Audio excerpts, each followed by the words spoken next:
My daughter's kindergarten teacher laughed at my daughter when she said she wanted to be an astronaut and said that is a man's job. My daughter Emma was 5 years old. She had been obsessed with space since she was 3. She had a plastic solar system model above her bed. She knew the order of the planets. She could tell you how many moons Jupiter had. Her favorite bedtime story was a picture book about Sally Ride.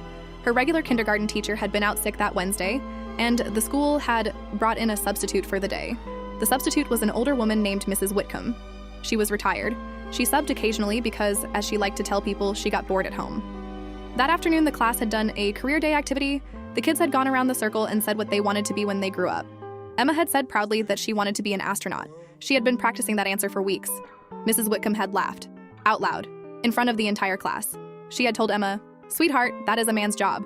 Why don't you pick something else?" She had suggested teacher or nurse or mommy. Emma came home in tears.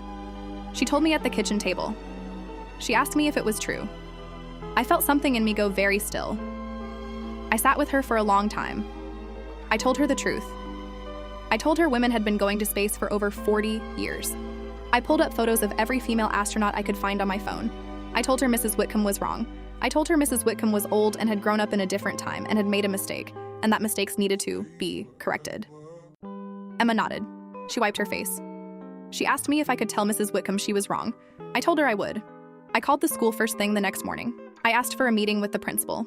My husband came with me.